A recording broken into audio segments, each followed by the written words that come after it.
തൃശൂർ മറ്റത്തൂരിലെ കോൺഗ്രസ് ബി.ജെ.പി. സഖ്യത്തിൽ നടപടിയെടുത്ത് കോൺഗ്രസ് നേതൃത്വം. ആരോപണ വിധേയരായ നേതാക്കളെ സസ്പെൻഡ് ചെയ്തു. DCC general secretary TM. Chandran, മണ്ഡലം പ്രസിഡന്റ് ഷാഫി കല്ലുപറമ്പിൽ എന്നിവരെയാണ് പ്രാഥമിക അംഗത്വത്തിൽ നിന്ന് സസ്പെൻഡ് ചെയ്തത്. അഹമ്മദ് മുജ്തബ ചേരുന്ന വിശദാംശങ്ങൾ നൽകാൻ. മുജ്തബ, എന്താണ് നേതൃത്വത്തിന്റെ വിലയിരുത്തൽ? ഇത് നേരത്തെ തന്നെ ഡി.സി.സി അധ്യക്ഷനടക്കം അറിയാമെന്നാണോ? ഈ സസ്പെൻഷനെ എങ്ങനെ വിലയിരുത്തണം? ഡി.സി.സി അധ്യക്ഷൻ അറിയുമെന്നല്ല, ഡി.സി.സിയുടെ ജനറൽ സെക്രട്ടറി ഉൾപ്പെടെയുള്ള ആളുകൾക്കെതിരെയാണ് നടപടി വന്നിരിക്കുന്നത്. പ്രത്യേകിച്ച് ഡി.സി.സിയോടാണ് കെ.പി.സി.സി ഒരു റിപ്പോർട്ട് തേടുകയും ആ രൂപത്തിൽ ഇതിൽ അങ്ങനെ മറ്റത്തൂർ കേന്ദ്രീകരിച്ച് ഒരു സഖ്യമുണ്ടാക്കുന്നതുമായി ബന്ധപ്പെട്ട എന്തെങ്കിലും പ്രശ്നങ്ങൾ ഉണ്ടെങ്കിൽ അത് കൃത്യമായി തന്നെ നേരിടണം.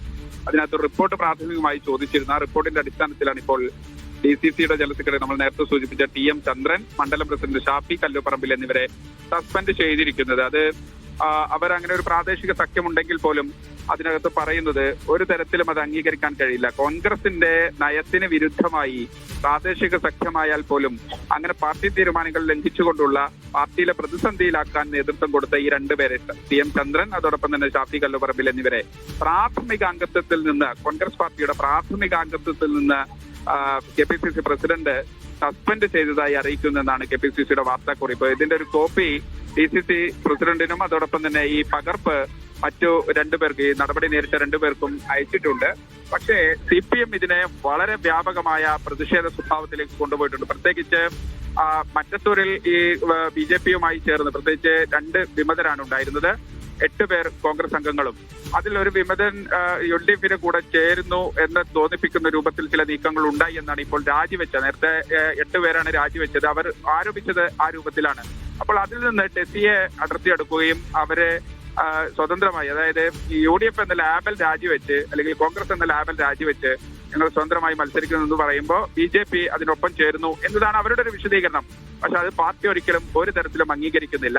അതിന് കർശനമായ നടപടിയിലേക്ക് കടക്കുകയാണ്. കൂടുതൽ നടപടി വരും ദിവസങ്ങളിൽ ഉണ്ടാകുമെന്നൊരു സൂചന കൂടി നേതൃത്വം നൽകുന്നുണ്ട്. പ്രത്യേകിച്ച് അവിടെ ക്യാമ്പ് ചെയ്ത ഒരു പ്രാദേശിക സഖ്യം എന്നുള്ള രൂപത്തിൽ ബി.ജെ.പിക്കൊപ്പം പാർട്ടിയെ പ്രതിസന്ധിയിലാക്കി. പ്രത്യേകിച്ച് ചൊവ്വന്നൂർ ഉൾപ്പെടെ SDPI 2 വോട്ട് അധ്യക്ഷ തെരഞ്ഞെടുപ്പിൽ, ചൊവ്വന്നൂരിലെ കുന്നകുളം ഭാഗത്തുള്ള ചൊവ്വന്നൂരിലെ പഞ്ചായത്തിൽ അധ്യക്ഷ തെരഞ്ഞെടുപ്പിൽ 2 വോട്ട് SDPI നൽകിയപ്പോ ആ പ്രസിഡന്റ് പദവി രാജിവെക്കാനാണ് പറഞ്ഞത്. പക്ഷേ ഇവിടെ അത്തരത്തിലുള്ള ഒരു നീക്കുപോക്കുകൾക്കൊന്നും മുഖവില നൽകാതെ അല്ലെങ്കിൽ ഒരു തരത്തിലുള്ള ഗൗരവവും നൽകാതെ അങ്ങനെ മുന്നോട്ട് പോകുന്നത് അംഗീകരിക്കാൻ കഴിയില്ല എന്നാണ് ഇപ്പോൾ നേതൃത്വം പറയുന്നത്. പക്ഷേ CPMന്റെ ജില്ലാ സെക്രട്ടറി അല്പസമയം മുമ്പ് മീഡിയ വണ്ണിനോട് പ്രതികരണം പങ്കുവച്ചത് ഇതൊരു തരം നാടകമാണ്, ഈ നടപടികൾ കൊണ്ടൊന്നും പ്രതിഷേധം അവസാനിക്കില്ല. കാര്യം പ്രതിഷേധം എന്ന് പറയുന്നത് ഈ ഏതെങ്കിലും തരത്തിൽ CPM ഇത്തരത്തിലുള്ള ഒരു നടപടിയിലേക്കും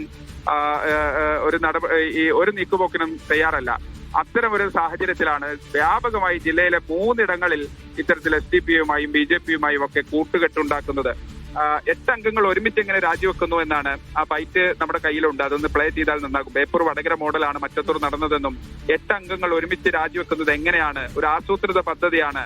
മറ്റത്തൂരിൽ ബി.ജെ.പി സഖ്യമാണെങ്കിൽ ചൊവ്വന്നൂരിൽ SDPI സഖ്യമാണ്. ശരി മുസ്തഫ, ഏതായാലും മറ്റത്തൂരിലെ കോൺഗ്രസ് ബി.ജെ.പി സഖ്യത്തിൽ കടുത്ത നടപടിയെടുത്തിരിക്കുകയാണ്. നേതൃത്വം ആരോപണ വിധേയരായ നേതാക്കളെ പ്രാഥമിക അംഗത്വത്തിൽ നിന്ന് സസ്പെൻഡ് ചെയ്തിരിക്കുകയാണ്. വരും ദിവസങ്ങളിൽ നടപടി കടുപ്പിക്കുമെന്നാണ് നമുക്ക് മനസ്സിലാകുന്നത്.